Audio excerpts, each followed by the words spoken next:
नमस्कार, राजस्थान समाचार में आपका स्वागत है। पेश है राजस्थान की खास खबरें। ईआरसीबी पर कांग्रेस सरकार का फैसला, भजोला सरकार ने बदला। ईआरसीबी प्रोजेक्ट में अरबों की नीलामी वाले निर्णय को भजोला सरकार ने पलट दिया है। अब राजस्थान में ईआरसीबी प्रोजेक्ट पूरा करने के लिए जमीनें नहीं बेची जाएगी। 90% पैसा केंद्र सरकार दे रही है, इसलिए अब राज्य सरकार को इस प्रोजेक्ट को पूरा करने के लिए पैसा नहीं जुटाना होगा। इसलिए अब पिछली कांग्रेस सरकार के फैसले को भाजपा सरकार ने बदल दिया है। ईस्टर्न राजस्थान कैनाल प्रोजेक्ट के लिए भजोला सरकार ने बड़ा फैसला लिया है। अब राजस्थान में इस प्रोजेक्ट को पूरा करने के लिए सरकार को अरबों की रुपए की जमीनें नहीं बेचनी पड़ेगी, क्योंकि 90% यानी करीब 45,000 करोड़ रुपए का खर्च केंद्र सरकार करेगी। राज्य सरकार को अब सिर्फ 5,000 करोड़ रुपए ही देने हैं। राजस्थान में पैर पसार रहा है स्वाइन फ्लू। राजस्थान में गर्मी बढ़ने के साथ ही स्वाइन फ्लू का खतरा बढ़ गया है। 17 से ज्यादा स्वाइन फ्लू के जयपुर में तो वहीं श्रीगंगानगर में 21 मामले अब तक सामने आ चुके हैं। इसके अलावा लेप्टोस्पायरोसिस के 10 जिलों में 32 मामले सामने आ चुके हैं। इस आंकड़ों के सामने आने के बाद स्वास्थ्य विभाग के अधिकारियों की नींद उड़ गई है। इसके चलते शनिवार को जयपुर में बैठक भी हुई। राजस्थान स्वास्थ्य विभाग के एक अधिकारी की माने तो जयपुर और श्रीगंगानगर में स्वाइन फ्लू के जो सामने मामले आए हैं वे ज्यादा बिगड़े हुए केस नहीं है। इस वजह से इन मरीजों को अस्पताल में भर्ती करने की जरूरत नहीं पड़ी। जयपुर में द ग्रेट इंडियन ट्रैवल बाजार को लेकर तैयारी जारी। जयपुर में ग्रेट इंडियन ट्रैवल बाजार 2024 का आयोजन आज 5 से 7 मई तक आयोजित होगा। GITB इस बार बेहद अनूठा और यादगार साबित होगा। इस बार वेड इन इंडिया थीम पर वेड इन इंडिया एक्सपो आयोजित किया जा रहा है। गौरतलब है कि राजस्थान डेस्टिनेशन वेडिंग में देश और दुनिया की पहली पसंद है। ऐसे में GITB के दौरान अंतर्राष्ट्रीय व राष्ट्रीय स्तर के वेडिंग प्लानर्स के साथ वेड इन इंडिया को लेकर पैनल डिस्कशन भी आयोजित किया जाएगा। किसान आंदोलन के कारण रेल यातायात प्रभावित। किसान आंदोलन के कारण रेल यातायात प्रभावित हो रहा है। उत्तर रेलवे के अंबाला मंडल के शंभू स्टेशन पर किसान आंदोलन जारी है। इस कारण 5 से 7 मई तक के लिए उत्तर पश्चिम रेलवे से जुड़ी 3 ट्रेनें रद्द की गई है। उत्तर पश्चिम रेलवे के मुख्य जनसंपर्क अधिकारी कैप्टन शशि किरण ने बताया कि आंदोलन के चलते पिछले कई दिनों से ट्रेन संचालन प्रभावित हो रहा है। अब आगामी 3 दिन के लिए भी ट्रेनों को रद्द व आंशिक रद्द किया गया है। अजमेर से जम्मू तवी के बीच संचालित होने वाली पूजा एक्सप्रेस परिवर्तित मार्ग से चलेगी।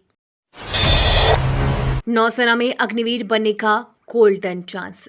भारतीय नौसेना में नौकरी की तलाश में भटक रहे युवाओं के लिए सुनहरा मौका है। इसके लिए भारतीय नौसेना ने अग्निवीर SSR और MR के पदों के लिए भर्तियां निकाली है। जो भी अविवाहित पुरुषों और महिलाएं इन पदों के लिए आवेदन करने के इच्छुक हैं, वे आधिकारिक वेबसाइट joinindiannavy.government.in के जरिए अप्लाई कर सकते हैं। इन पदों के लिए आवेदन प्रक्रिया 13 मई 2024 से शुरू होगी। देश का पहला संविधान स्तंभ बनकर तैयार। जयपुर ऐतिहासिक नगरी के साथ साथ शिक्षा नगरी के रूप में भी विख्यात है, जहां विदेश और भारत के अलग अलग राज्यों के छात्र छात्राएं शिक्षा लेने के लिए पहुंचते हैं और शिक्षा के साथ यहां नए नवाचार भी होते रहते हैं। ऐसे ही जयपुर स्थित राजस्थान का सबसे पुराने और सबसे बड़े विश्वविद्यालय राजस्थान विश्वविद्यालय में भारत का पहला संविधान स्तंभ बनाया गया है, जिसमें छात्र और लोग स्तंभ पर स्कल्पचर और मूर्तियों के माध्यम से 1940 से 1950 तक के संविधान बनने की पूरी कहानी देख सकते हैं। राजस्थान रोडवेज के सफर पर मंडरा रहा खतरा। राजस्थान रोडवेज में सब कुछ ठीक नहीं चल रहा है। रोडवेज के मौजूदा और रिटायर्ड कर्मचारी एक बार फिर से आंदोलन की तैयारी में नजर आ रहे हैं। कर्मचारियों के संयुक्त मोर्चे का कहना है कि उनकी मांगों को लेकर सरकार बिल्कुल गंभीर नजर नहीं आ रही है। मोर्चे के मुताबिक आचार संहिता खत्म होने के बाद उनका डेलीगेशन CM से मुलाकात करेगा और उसके बाद आगे की रणनीति तैयार की जाएगी। जरूरत पड़ी तो आंदोलन का कदम उठाया जा सकता है। राजस्थान के 20 जिलों में 2 दिन हीट वेव का असर। अगले 3-4 दिन प्रदेश में मौसम शुष्क रहेगा। मौसम केंद्र जयपुर के निदेशक राधेश्याम शर्मा ने बताया कि 2 दिन लू चलेगी। विभिन्न जिलों में शनिवार से नया पश्चिमी विक्षोभ सक्रिय होने से कुछ जगहों पर मौसम का मिजाज बदलने के आसार है। मौसम केंद्र जयपुर ने येलो अलर्ट जारी किया है। जोधपुर, चूरू, हनुमानगढ़, जैसलमेर, बीकानेर, श्रीगंगानगर और जैसलमेर में 30 से 40 किलोमीटर प्रति घंटे की रफ्तार से हवाएं चलने के आसार हैं। कुछ जगहों पर गरज चमक के साथ हल्की बारिश और बूंदाबांदी होने की भी संभावना जताई है। अशोक गहलोत के इंग्लिश मीडियम स्कूल बंद होंगे। राजस्थान में चल रही 2000 से ज्यादा महात्मा गांधी इंग्लिश मीडियम स्कूलों को हिंदी मीडियम में बदलने की तैयारी चल रही है। शिक्षा विभाग ने जिला स्तर पर अधिकारियों से इंग्लिश मीडियम स्कूल के मौजूदा हालात, टीचर्स की संख्या, स्टूडेंट की संख्या के साथ ही उसे फिर से हिंदी मीडियम में शुरू करने की सिफारिश मांगी है। इसके आधार पर फैसला कर शिक्षा विभाग इंग्लिश मीडियम स्कूल को फिर से हिंदी मीडियम में बदलेगा। राजस्थान में भाजपा सरकार 2000 से अधिक अंग्रेजी माध्यम विद्यालय को हिंदी माध्यम में कन्वर्ट करने की तैयारी कर रही है। माना जा रहा है कि अगली कैबिनेट बैठक में इस संबंध में प्रस्ताव पारित किया जा सकता है। 16 मई से होगी 27 प्रतियोगी परीक्षाएं। राजस्थान लोक सेवा आयोग की ओर से मई और जून माह में 27 विभिन्न विषयों के लिए आयोजित की जाने वाली असिस्टेंट प्रोफेसर लाइब्रेरियन और पीटीआई परीक्षा 2023 की तैयारी को अंतिम रूप दिया जा रहा है। परीक्षा की शुरुआत 16 मई से होगी।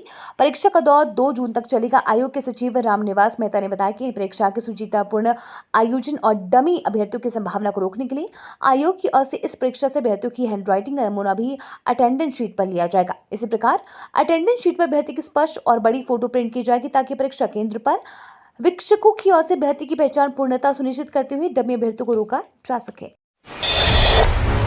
अंग्रेजी माध्यम स्कूलों को पुनः हिंदी में बदलना बेतुका और गरीब विरोधी। राजस्थान के करीब 2000 महात्मा गांधी इंग्लिश मीडियम स्कूलों को पुनः हिंदी मीडियम में बदलने जाने पर पूर्व सीएम अशोक गहलोत ने सरकार पर बड़ा सवाल खड़ा किया है। उन्होंने इस फैसले को बेतुका और गरीब एवं मध्य वर्ग विरोधी बताया। साथ ही सीएम भजूलाल शर्मा ने इस पर पुनः विचार करने को कहा। गहलोत ने सोशल मीडिया के जरिए लिखा, गरीब और मध्यम आय वर्ग के बच्चों को अंग्रेजी शिक्षा देने के उद्देश्य से हमारी सरकार ने महात्मा गांधी अंग्रेजी मीडियम स्कूल शुरू किए थे। यदि इन स्कूलों में सुधार की आवश्यकता थी तो वर्तमान सरकार इसमें आवश्यक सुधार करती, परंतु अंग्रेजी माध्यम स्कूलों को पुनः हिंदी माध्यम करना बेतुका एवं गरीब व मध्यम वर्ग के विरोध में लगता है। जयपुर में आमेर मावठा से निकाला 2 टन कचरा।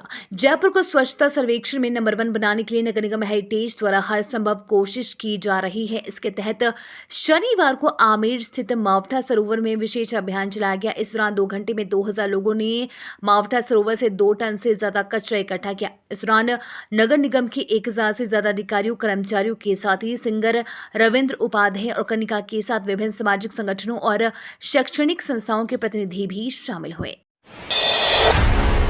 सरकार ने चुनाव के बीच प्याज पर लिया बड़ा फैसला, निर्यात पर लगी रोक हटाई। सरकार ने प्याज के एक्सपोर्ट से बैन हटा दिया है। सरकार ने प्याज के निर्यात पर 40% शुल्क लगाने का फैसला किया है। इसके साथ ही मिनिमम एक्सपोर्ट प्राइस 45,800 रुपए प्रति मीट्रिक टन निर्धारित कर दिया है। पिछले साल दिसंबर में प्याज के दामों में उछाल आने के बाद सरकार ने इसके एक्सपोर्ट पर बैन लगा दिया था। अब प्याज के दाम स्थिर हो गए हैं। ऐसे में सरकार ने इसके निर्यात से प्रतिबंध हटा दिया है। मोदी बोले, ओबीसी कोटे पर डाका डालने में लगी है कांग्रेस। बिहार के दरभंगा में चुनावी सभा को संबोधित करते हुए प्रधानमंत्री नरेंद्र मोदी ने कहा, कांग्रेस ओबीसी कोटे पर डाका डालने में लगी हुई है। आरजेडी भी इससे कंधे से कंधा मिलाकर चल रही है। 2007 में बिहार के शहजादी के पिता ने मुसलमानों को कोटा देने की बात कही थी। ये SC/ST और ओबीसी का आरक्षण छीनकर मुसलमानों को देना चाहते हैं। धर्म के आधार पर आरक्षण कटेगा तो यादव कुर्मी समाज का हक बचेगा क्या? शाह ने माना, राजस्थान में बीजेपी की सीटें कम होंगी। राजस्थान लोकसभा चुनावों में बीजेपी के हैट्रिक पर केंद्रीय गृह मंत्री और पार्टी के सबसे बड़े रणनीतिकार अमित शाह ने ही सवाल उठा दिए हैं। अमित शाह ने एक टीवी इंटरव्यू में सार्वजनिक रूप से ये स्वीकार किया है कि राजस्थान में सीटें कम होंगी। शाह ने कहा, राजस्थान में हमारी बहुत कम कटौती 1-2 सीटों की हो सकती है। लोकसभा चुनावों के रिजल्ट से पहले शाह के इस बयान को सियासी रूप से काफी अहम माना जा रहा है।